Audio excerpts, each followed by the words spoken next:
It's episode 8 of the Old School Player of the Week, and this week we've got in studio with us from theathletic.com, Grant Brisbee, and Andy Baggarly. Welcome, gentlemen. Hello. Thanks for having us. Returning champion Grant Brisbee. Grant, what do you make of the breaking news about the possibility of a baseball season? Well, I can make a hat. I can make a pterodactyl. There's a sale at Penny's. I have no idea. I'm just going to wait for the first game and I'll show up or I'll watch it. Like, just tell me when that's going to be. And the whole back and forth, like I can't waste mental energy on it. Just let me know. Word. Andy, are you in the same place, a different place? You guys have to cover this stuff, so I'm just curious what your takes are. Yeah, I mean, there's always, until everything's dotted and crossed, I don't think we can really make any sort of plans on what the season's going to look like. And even if they do come to an agreement, the pandemic could make the season a lot briefer than even what they agreed to. So I think we're still going to be in uncertain mode. It's just sort of the way of 2020. But reading Manfred's statement, it does sound like they came to an agreement on enough of a framework for them to believe that they will be able to get a deal done. They still need to make sure that the players waive their right to a grievance, which is not an easy thing to do. So yeah, until that happens, I think that's probably the biggest roadblock right now. Riley, any insight in this historical moment? I'm over watching the ping pong match. It's boring. Yeah. And infuriating. Yeah. I mean, even if it does come back, I don't think it's the right time to do it. Yeah. And then seeing the NBA work through their stuff. And I saw something in like the player safety guide or something that was like, if players are going to play cards, they should play like 6 feet apart, and we'll be changing the cards out very often. Are they not backing people down in the post or playing man-to-man defense? Like, why regulate the card game and then let them go out and play basketball? Draymond Green could probably tell you the 10 best and 10 worst tasting players. Yeah. Like by sweat and salinity. This guy's got a real high salinity. No, I don't like him when he backs into me. But playing cards, yeah, be careful. Yeah, that really stood out to me as a counterintuitive thing from the NBA agreement. I'm actually thinking of becoming a John Heyman reply guy. What do you guys think? Just want to be one of the first 500 people that replies to every John Heyman tweet. It's kind of like a Trump reply guy, but like the stakes I feel like are lower, and there's probably more upside for me to get in there at this juncture. We're all different tribes. I mean, some people, I'm a Bob Nightingale reply guy, but hell yes. We all have to choose our sides. Big fan. Yeah. I love how Bob retweeted Manfred's statement with "play ball." It's like, no, Bob, no, haven't you learned your lesson? I think, if there's one safe thing to say, it's that lessons aren't learned as easily as perhaps they could be. That is safe to say. Yeah. Cool. On that note, should we recall some old school players of the week? Absolutely. Let's get right into it. Maybe I will do this thing right this time. Pretty soon we'll have nothing but old school players, right? Yeah, there'll be no new school players, just the old ones. All all right. School players. Yeah, just school players, contemporary from the past. Well, here we go, gentlemen. Grant, you're up first. Yes. And it's this guy whose name is a complete sentence. It is. So clearly the gag here is that this is Steve Scharts, and that is it certainly does. That is a complete sentence. And we all know about Steve, and they're not wrong, because we all have our anecdotes, so let's not pick on poor Steve. But this card in particular I own because the placement of the logo makes it seem as if this guy's name is Steve Wilkinson, but he's Scharts, and so we gotta clean this up for the pro cards. Be too careful. Yeah, and I just love the synergy between the name and the logo placement. Like, what's going on under that logo? So good. We don't know. It just could be is it subtle what's going on underneath the logo, or is it like a complete just boom blowout? Steve, what are you doing? You knew it was picture day. So I like that this value is $10. Is this the most expensive card you've had on this? No, we did have a card that was on sale for $80K. So I can't remember who that was, but this is definitely a premium card. Yep, it was the one that K-Duck picked. Yeah. Yep. It was the Ernie Banks one. Yep, from the 50s, I believe. So, I mean, yeah, this is considered a premium card, I think, for our purposes. Like most of them are around a quarter. But there's so much to recommend this card. There's Steve's jersey that looks like a T-shirt with another T-shirt under it. The fact that he's the dead ringer for Tom Kenny from Mr. Show and does the voice of SpongeBob. Or he could just be like any white actor whose name you don't know but you recognize from a lot of stuff. Yes. Yeah, it's just phenomenal. This card is sponsored by Hires Root Beer. Have you ever heard of Hires Root Beer? I have. I feel like it's regional. Like, really? Is it like Midwest or East Coast? I don't know. You know, I'm just looking at it. I guess. Well, you know, hey, it's the. Is it pronounced Reading or Reading Phillies? I believe it's Reading. Yeah. The Reading Phillies. So I'm assuming East Coast. Like this is something that East Coast people are like, oh yeah, Hires. Pop a few of those. Yeah. I feel like it's one of those Hellman's Best Foods things where it's like it's Dad's root beer. Once you cross like the Missouri River, or and on the other side it's Hires. I think that might be it. Wow. So it's like a Carl's Jr. Hardee's type thing. There you go. Yep. Yes. Edie's Dryers. We could do this all day. even if that's not true, Andy said it with such conviction that I believe it. So it's fact. That's the key to being a knowledgeable person. Now.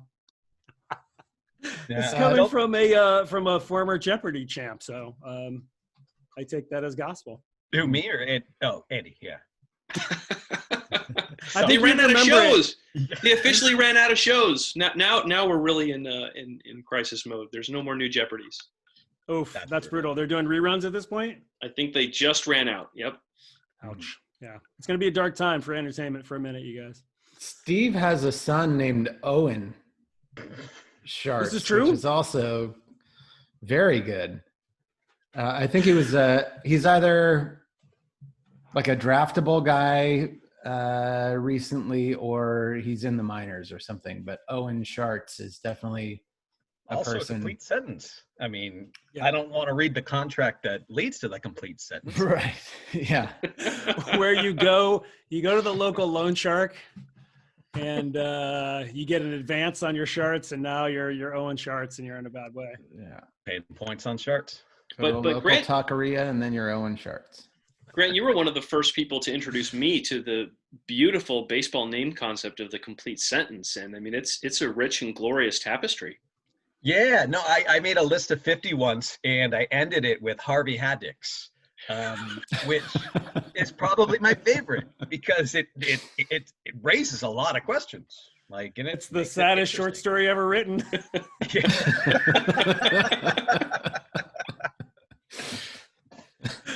All right, let's move on. Andy, you are up. And we've got Pat Perry. Wow. A gentleman just enrobed head to toe in polyester. Wow. Yes, Pat Perry. Look at that mesh action there. That's some wide mesh on that jersey. And the second Mizuno glove out of two contestants so far. It's like a fishnet jersey. It is. And the nice, is that actual belt in the pants, or is it like a belt coloring on the pants? I'm not quite sure. It does look like a Sansa belt type situation. I think it's just the button is so far over. Yeah. So first of all, nice flap. I have to say I had to choose one card from 1987 Topps because that to me is like my Zenith card set. And the reason I picked Pat Perry is because myself and my brothers would collect cards and trade them and go down the block and trade them with friends. And my older brother, Nick, who's 7 years older than me, he's kind of like the anti-sports fan. He's the one who will walk in, we're watching any sport on TV, and he'll say, hey, who's got the most sports ball points right now? You know, and so, you know, we're all trading our Greg Jeffries and Jose Canseco's and stuff. And he picks up Pat Perry, and he just loved how he looked like a, middle school math teacher, and his name was Pat Perry. Just loved everything about it. And he's like, you know what? I'm a Pat Perry fan. I'm going to be the only Pat Perry fan. So you guys can collect all your Bo Jacksons, and I'm going to go with Pat Perry. And And so he's just like a lefty specialist, right? He wasn't really around too long. Pitched for the Cubs, pitched for the Cardinals. But you can look it up on YouTube. There is an amazing video of Pat Perry's only major league home run. And it's Mike Maddox is pitching to him. Sean Dunstan's on second base. And it is like the greatest dramatic cat and mouse game of trying to pick off Sean Dunstan. I mean, there must have been 9 pickoff moves. Even Steve Traxel watches this and goes, why is this guy throwing so many pickoff throws?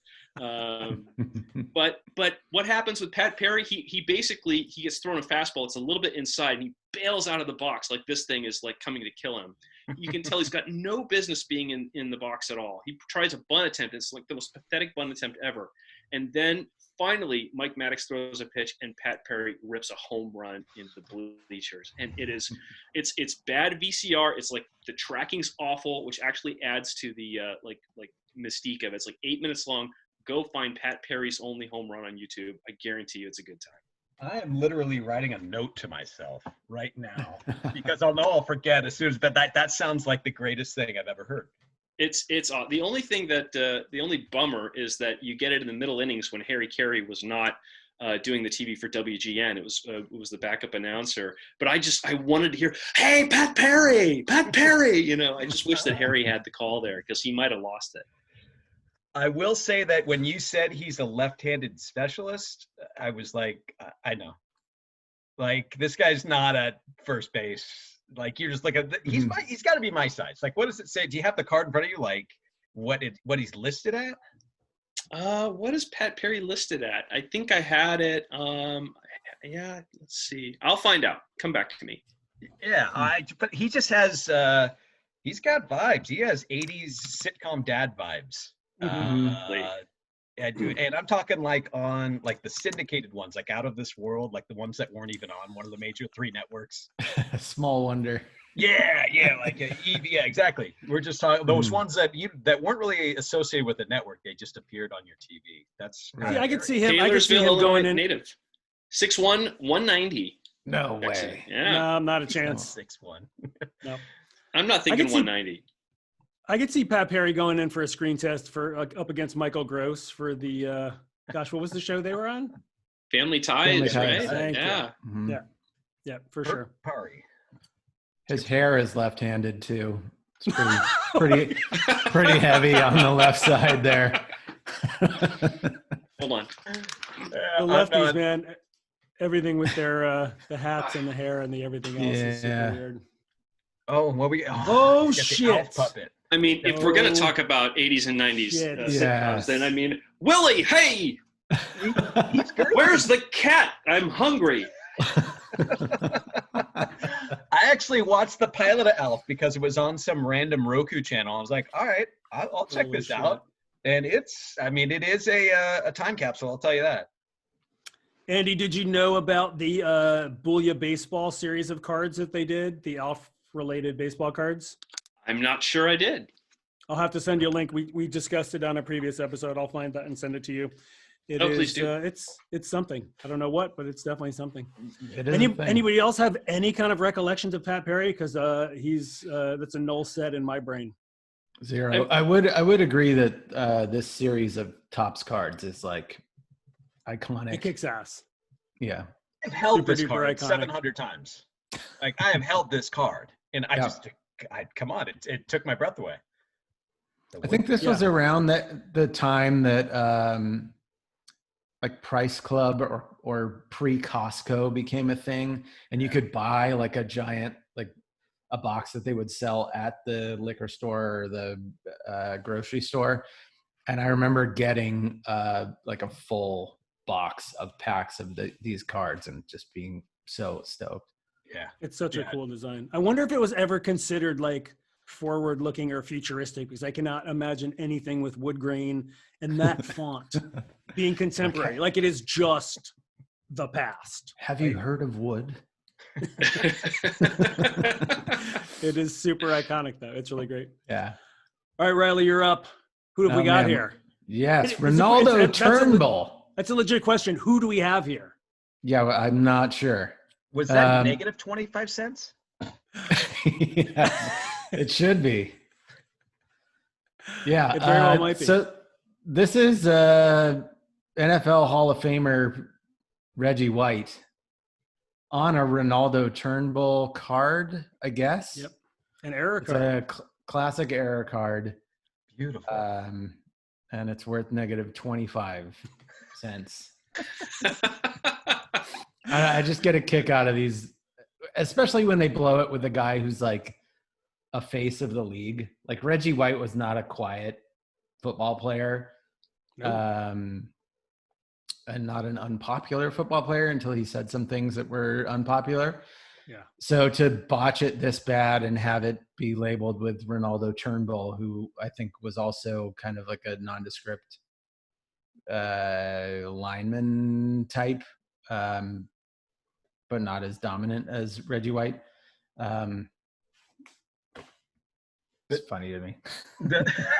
Well, we've all got our place in the society, and the people at Fleer could take a Saints linebacker and turn him into a Packers defensive end. Yes. That's just their place in this world. Yeah.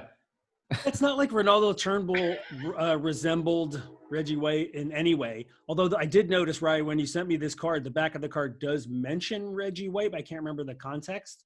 So I'm just wondering if, like, during the handling of this, somebody saw Reggie White on the card back and just decided that that's where, whose photo should go on the front. It's just a very strange error card. Wrong team. Guy looks nothing like him. Different position. Yeah. Always amazed at how this is possible.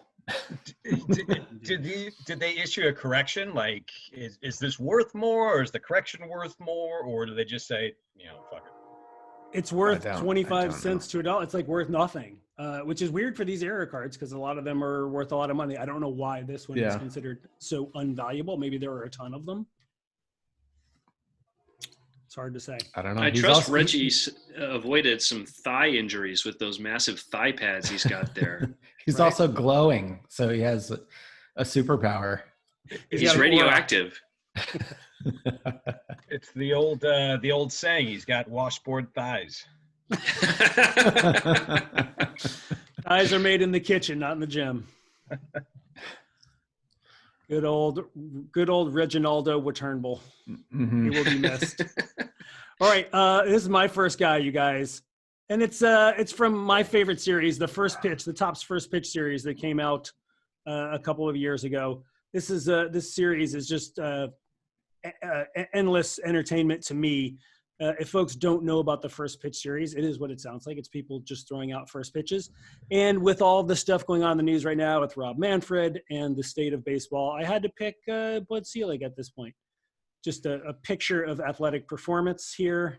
Mm-hmm. And I as we were going through these, the butterfly meme where the guy is looking at the thing and says, is this a butterfly, the pigeon? It's kind of like the rehabilitation of George Bush at this point. It's like we're looking at Bud Selig now, and is this competence? Is this what a competent commissioner would look like? Because I don't remember this degree of labor strife and incompetence during Bud's tenure. And I think that, Mark Normandin pays attention to the labor stuff. That's his niche, and he's very good at it. And he said, listen, Selig did have a strength, and it was getting the owners who didn't necessarily have to see eye to eye, but like rounding them up like a border collie and getting them all on team owner, which I don't think Manfred could even do that. Like, and that's like, it's not like that's praising Selig. That's kind of like part of his craven job. That's why he exists. But at the same time, at least he could do it, and you didn't. I don't know. So that's the point. Yeah. I don't know if it's because like news doesn't have time to solidify right now before it gets presented as news, but all the shit that's been leaking, it just makes baseball look so incompetent and so bad at delivering a solid message. Like they just keep stomping on their balls with everything that they put out is bad. Yeah. And I don't know if it's like because we're in the era where as soon as news becomes even partly newsworthy, it's already on the entire internet. It's been retweeted and sent everywhere. but the handling of this whole situation has been as bad as I've ever seen it. I definitely think part of it is the dynamic, the news mechanism, the Twitterification of the news cycle. I think also MLB has handled this about as poorly as they could have. They are not managing the news cycle. They are not dictating the conversation. If anything, the players are, and that's been heartening to see. It's been heartening to see them close ranks. And like I said on Twitter the other day, whoever came up with the "tell us where and when" or whatever that catchphrase was, the hashtag that they were tweeting out. I don't know if it matters in the grand scheme, but in the battle for hearts and minds, the players are just destroying the owners at this juncture. So it's kind of like, you know, that tweet like, "Welcome to Twitter. Here's your copy of Communist Manifesto and WWE Raw." You know, for some reason, Yes. like and I think one of the worst parts about the internet, it's one of its strengths, but it's also its biggest weakness, is the ability to just dig down into the same rabbit hole and just keep digging and keep throwing dirt out, and you never have to you know, do anything else. You can just live in that rabbit hole. And in some ways that can be good. And I think a lot of people, like, once you go into a rabbit hole, when you're talking about like labor politics and stuff like that, you start to realize who's holding the power, who's getting jobbed, you know, who's getting shafted. And it's going to be very pro player, even if they're, you know, technically the millionaires, not all of them. But it's easy to be like pro player, whereas no one's digging that rabbit hole to be pro owner. Like, you'll have that general sense. Some people be like, "Oh, well, they're the captains of industry and they deserve this." And you'll get a few of those weirdos, but they don't have a collective. Like, no one's like, "Yay, owners." It's just sort of like this tangential. So it's going to be dominated, I think, the space by people who are like, "No, this sucks," and they're bad. Yeah, I feel it past instances, 1994. I mean, it seemed like public opinion really came out against the players. You know, here are guys who are lucky enough to play baseball. I would do that for free, and they're greedy and they're holding out for more money. And I don't know if it's a product of, you know, where we are as a country, or sort of the cynicism we have, or the way that the wealth gap has gotten bigger and bigger and bigger, to the point where it's, you know, a national security issue. But, you know, yeah, I think that there's probably a lot more understanding of, you know, hey, you know, we're guaranteed this amount. We should be guaranteed this amount of the revenues generated. And, you know, you see that people are getting richer. The stock market's going up in the middle of a pandemic. The concentration of wealth. I mean, there's so many. I think it's so much easier to realize, oh, wait, if I'm coming out against these millionaire players, it kind of means I'm siding with these billionaire owners and shadowy figures. And maybe I'm living in a little bit of a bubble too, because of the people I interact with, and that's part of social media. But I feel like there's more and more understanding that the players are pretty much in the right on this negotiation. Can I give a alternate vibe for this, Ian? Yes, please. When Smithers is having a dream and Mr. Burns bursts through the windows on like fairy wings, like, I'm getting that from the fog that comes out, and it's like, I don't know, I'm getting those vibes. Yes, it's something. Yeah, if Bud Selig came down from Olympus and took the form of a swan or whatever he was to do, and impregnate a human female. Sorry, that's preposterous. He couldn't impregnate anybody. How far do you think that pitch went? I mean, we're talking forensic analysis. How far? I feel like his right forearm just went down like that, and it just fell a few feet ahead of the rubber and rolled onto the grass. There's no other outcome. No other possible outcome. What's the spin rate on this pitch? 6. 4? Yeah. 2. I feel like he got it to the catcher, but he probably stood like 6 feet away. He was nowhere close to even the dirt in front of the mound. No, for sure. For a good time, y'all should just Google this first pitch series. I had a hard time picking this when I picked Bud because of the newsworthiness of the commissioner's role at this point. But there's some really nutty ones. If you guys want to just scroll through those if you have 30 minutes to kill on Google image search. All right, this is not super important, but I'm going to bring it up anyway because do. I can't stop staring at it. Riley, nothing that we're talking about here is super important, so please. That's true. Because Selig is like 70 or whatever in this photo. The dad lap on this Like that's easily a 14-inch zipper that he has going on those pants. And they've clearly fallen down. Yeah, pull your damn pants up. 4 to 5 inches. Like these were above the belly button at some point. And they've fallen have to down. look at There's this just guy's so boxers. much pant in the lap area. There's so much pleating going on, right? And There's a lot of extra material. it's where you put the bag. Yeah. All right, Grant, you're back up. Who do we have here? All right, Never heard of him. I'm going with another error card, and this is the player of the decade, and this is Cal Ripken Jr. And it's, I mean, come on, that's not how you spell Ripken. That is early internet, like the people will come on and yell about Maguire and stuff like that. This is one of the first ones that you should be on the lookout for. And when I wrote about the Bill Ripken card, I spoke to someone who was involved in the baseball card production process in the 80s, and they gave me, because I wanted to, all right, how does the fuck base card like make it past anyone?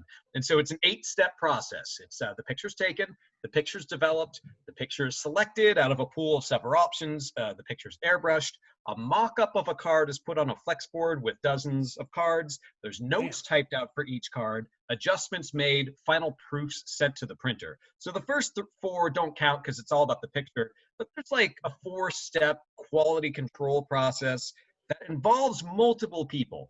And they didn't do the thing where they reissue it. So it's not like it was one of those, let's make a wink wink air card and boost the sales of the Fleer 90 set.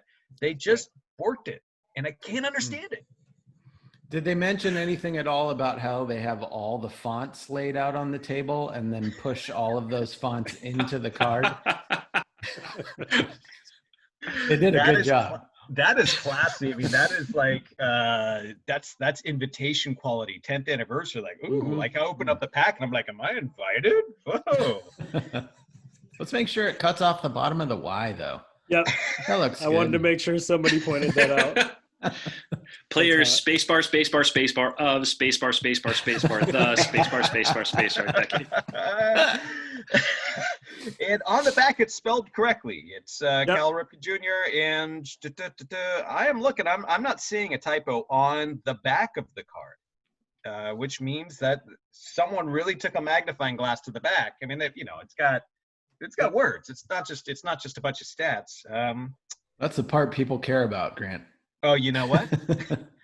Give me the words. There's no apostrophe before the 8 and 80s, so. That's going to be a demerit. I mean, Andy knows about this, I assume, from his time stint at a daily paper. Yeah, this thing called headline blindness. The larger the type, the less likely the copy editor or anybody else is to catch it. So you might just gloss over something like that, whereas you would take the magnifying glass to the back because, I don't know, it's just a weird human nature thing.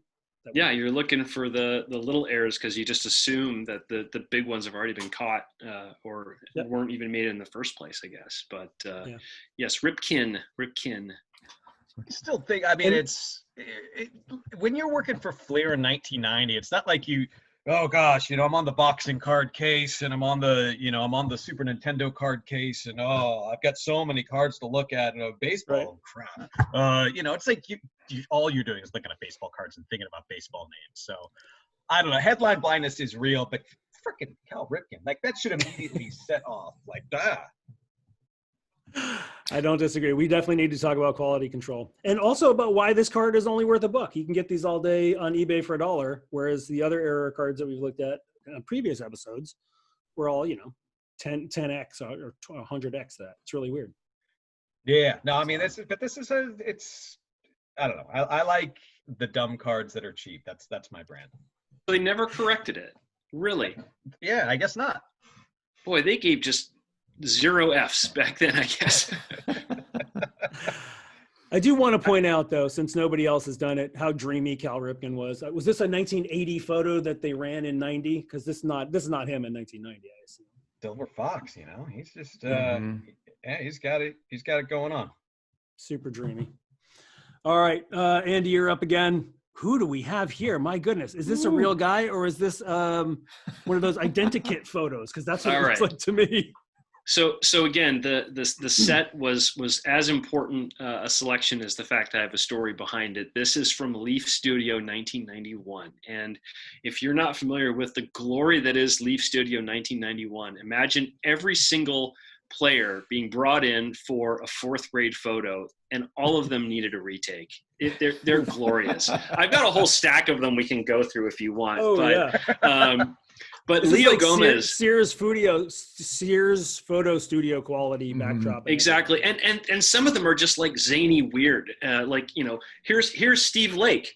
Let's go ahead and have you with the cockatoo on your shoulder. Why not? Other ones are posed like ironically, like, hey, here's John Smiley. I know, John. Don't smile. It'll be ironic and funny. Right. You know, Or like John Frowny. Paul O'Neill. It's like, hey, why don't we put you in like an old-timey wool uniform just for kicks? Was that a Paul O'Neill joke? Wait, is just for kicks? Is that a Paul O'Neill reference? Wow. He's famous for the kicking the ball into the infield. This one is just great because it's not only Sammy Holy Sosa, shit. it's some Jerry curl Sammy Sosa. That one's fantastic. Sammy with the Gumby fade. And other ones are like, okay, here's Lloyd Mosby. This is the classic pose. Okay, let's go ahead and have you rest your face on your chin. Like, right, you know, there's a lot of, you can tell what the baby instructions photo are. pose. Lloyd enjoys water surfing and, you know, like his hobbies. Bobby Witt clearly needs a retake. So stoked. I don't think he's going to get one. Right. And now you've got, okay, sadly no longer with us, but there's Bob Welch, and he's, again, not such a great photo of Bob Welch, but he's throwing the baseball up in the air. Pretty classic photographer instruction of, you know, hey, let's have you throw a baseball up in the air. But they can only do that so many times. So then you have John Smoltz. Let's have you throw a rosin bag up in the air, just for giggles. Why not? But my other favorite besides Leo Gomez has to be, I got to show you Jeff Kunkel. Jeff Kunkel's a great one because he's like, hey, Kurt Babak, well, I'll give you a run for your money here with the bubble gum. And this is, you crack a pack of these Leaf Studios, and it's just wonderful. All of them you could just stare at for hours and hours. Smoldering Don Mattingly. Really good one, too. But I chose Leo Gomez not only to highlight the greatness that is Leaf Studio 91, but because I have a Leo Gomez story. And this is when I was in college. It was 1996, and I was going to school in Chicago. And Sean Dunston had just left. Again, we're coming back around to Sean Dunston. He had the Sean-O-meter in the bleachers. That was updated for every at bat, showed you his batting average. And he signed with the Giants or Cardinals, I forget. And so there was going to be no Sean-O-meter. And I thought, this can't happen. And the Cubs had just acquired Leo Gomez to play third base. He was terrible. But I thought, well, this is the perfect guy. I'm going to create the Leo meter. And so I would bring the sign and I would update his batting average. It was usually between 215 and 218. And I got on the opening montage of SportsCenter like 3 times, which for like a 20-year-old kid was a huge deal. Mm-hmm. And one time, Tom Brenneman and Steve Stone were arguing in the broadcast booth about whether it's pronounced the Leometer or the Leometer. And a couple of years later, I'm at Candlestick Park. I'm covering a game as a stringer. I'm like 22. And I see Steve Stone in the back of the press box. And I tell him, hey, my name's Andy Baggarly. I'm here stringing the series, and always enjoyed watching you on TV. Oh, and by the way, I'm the guy who had the Leo Gomez batting average sign, and you were wrong. It's not the Leometer, it was the Leometer. And he looked at me like he needed an usher or security or someone to get me out of the press box. But that's the memory I have of Leo Gomez. And I have the Leometer. I can't find it, but I've got it somewhere. Closure he didn't know he needed. Exactly. Oh, man. This card is just so weird. Like, it does look like it was like a composite photo. It does not look like a real guy. I don't know if that's just because of the shading, like the really dark, sort of duotone of it, but it really does look like a made up person, like an Uncanny Valley AI generated portrait. See, I go the opposite way where I feel like he's just asked me to a barbecue and I'm like, hell yeah. Like, I will. Yeah. Like, I would like to have one of your burgers, like I'm getting that vibe from him. Like, yeah, this guy, we can hang out. I think we could be friends. Leo Gomez does not know what a tortoise is. I'm going to leave it there. But I'll tell you, Leo was a rated rookie. So don't sleep on Leo Gomez. Damn. No doubt. The man was a rated rookie. Those glasses are also rated. I'm not sure what they're rated, but that's a look. It is a Luke for sure. All right, Riley, we're back to you. Oh my God, who is this? Yes. Specimen of man meat. Yes, the lesser-known Russell brother. Paul Russell somehow was a professional athlete for like 5 years. Pitched for the Cubs and the Indians, maybe somebody else. Rick was a member of the Pirates, as we all know. Very successful pitcher, and now is a very good golfer, apparently. But he looks like, I'm definitely dating myself, but the old Popeye cartoons, there were characters like Alice the Goon, and then there were other goons, and they're like 60% forearm and boiler, and this is basically the template for those characters. The chest hair is incredible. I think yellow undershirt for the Indians jersey. It's a good look. The glasses are great. The mustache, the Sansa pants really ties it together. The giant fucking piping on the sleeves. Does that seem totally unathletic? Yes. And like the rest of him. But yeah, and as Ian says in the card vibe thing, this is a 32-year-old professional athlete here that you're looking at. He looks like he's shoplifting wigs under his shirt, and he didn't push one down far enough. It's trying to escape, man. It's trying to call the authorities. Holy shit. Yeah, it's just crazy that you could look like a 50-year-old Will Ferrell in 1979 and be a professional athlete. I mean, this is a lost human now. Like, you don't have that in professional sports anymore. Everybody's so engineered and trained to the gills, and even the guys who are like outliers, like Dan Vogelbach or something like that, still looks like he probably puts a little bit of time in the gym or like is athletic in some way. This is just straight up 45 to 48-year-old dad who was at fantasy camp.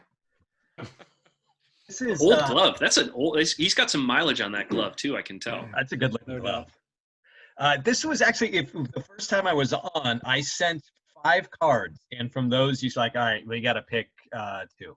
And this was one of the ones that didn't make the cut for me. This was, and the reason I had this card in my mind was that, like I said earlier, I had my like 100,000 baseball cards to go through, and I'm just going through them. Like, I'm not taking the time to really put a loop up to them or whatever. But just every so often there'd be one that'd be like, and other pile. And this was like an immediate, like, just going through 100,000 baseball cards, whoa, and you put it down, because that is like, how is like Rick Russell, like, not even the least athletic looking Russell? Like, it's not like he's like the least athletic pitcher in baseball. He's not even the least athletic Russell. I love the complete lack of muscle tone in his upper arm. Like Riley pointed out, the piping on the sleeve, and now I can't stop looking at it. Like, there's no dude in current MLB whose biceps and triceps don't fill out that entire sleeve. Yeah. And this dude's arm is not even touching the sleeve. I'll bet you he turns around and his right arm is just like, boom, he's just curling with one the whole time. I'm a huge fan of like the less famous brother, like Ramon. There's a Ramon Sheen. Or like Ramon Estevez. Did you know that? Holy shit. I did not know that. Martin Sheen and Emilio Estevez, Charlie Sheen. There's also Ramon Sheen. This is the Ramon Sheen of baseball players. So, like, we haven't looked into it, but there could be like a Kip Bayless, like. Yes. Yeah. He's just like a really shitty architect or something. Or maybe he's like a really good one. And, he's like the Rick and not the Skip. Just doesn't fit the part. Yeah. Incredible. Oh man. All right. Moving on. Hey, it's my my other guy.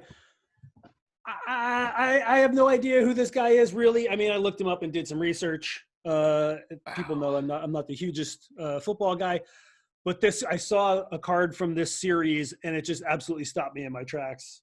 Much like Andy and his 2 series, I picked this more for the series than for the guy. But in 1959, a company called TCG did a run of cards that were apparently not the entire NFL, but like mostly Cleveland Browns.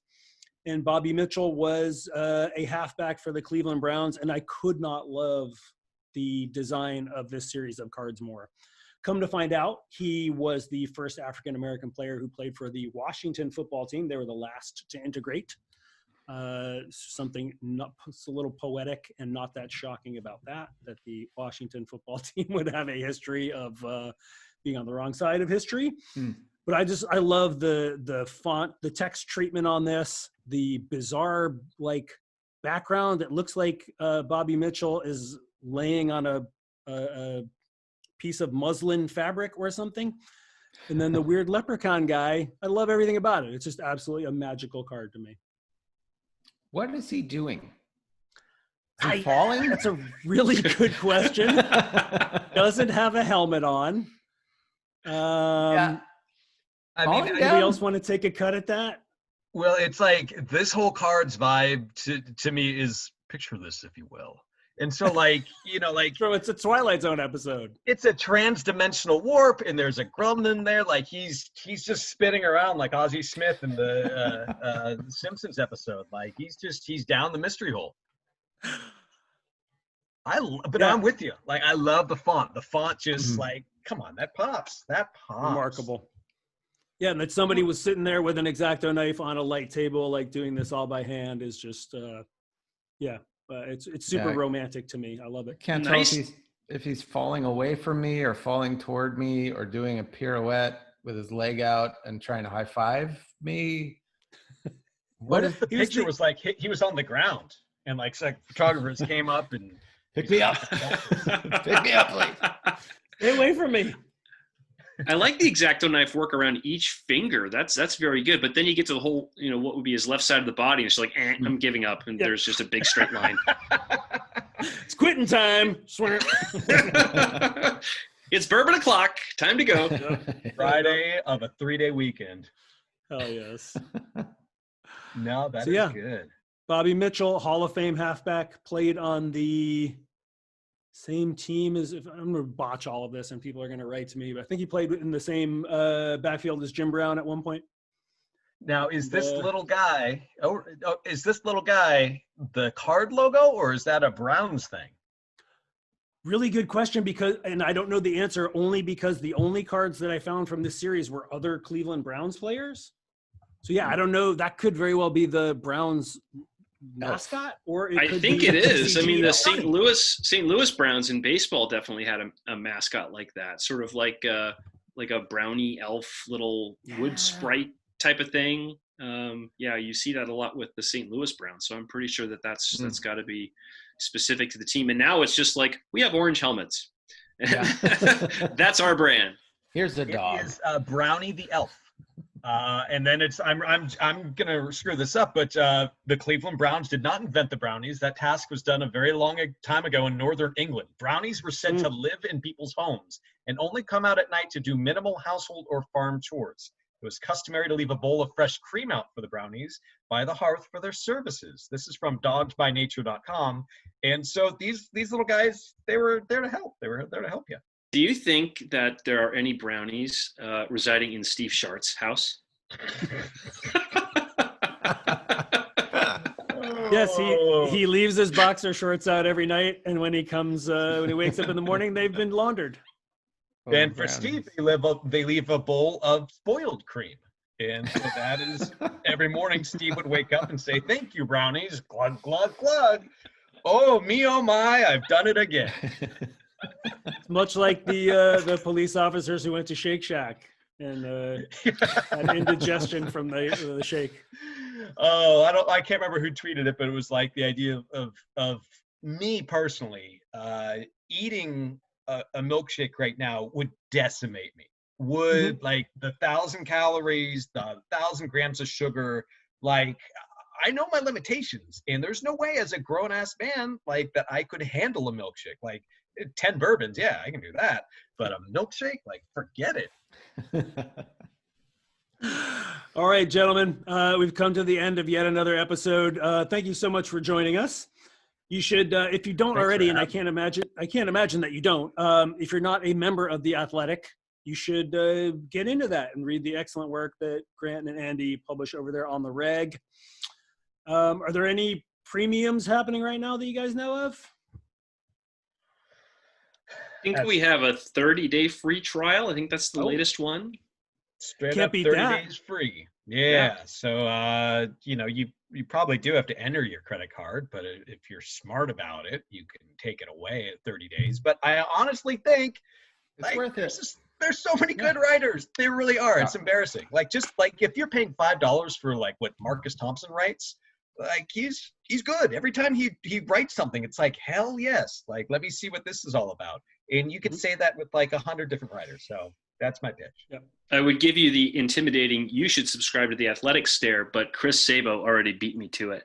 Oh, but he's squinting, Andy. He's Hey, look, squinting because he be doesn't have taking his your goggles glasses on. off and let's see what happens. Oh, no. We should put those glasses back on. He's squinting because everything beyond 12 inches is blurry to him. He can't see anything. Nope. He's like, I'm just going to sit here. And he actually didn't move for like a day and a half because the photographer left and he didn't realize. So good.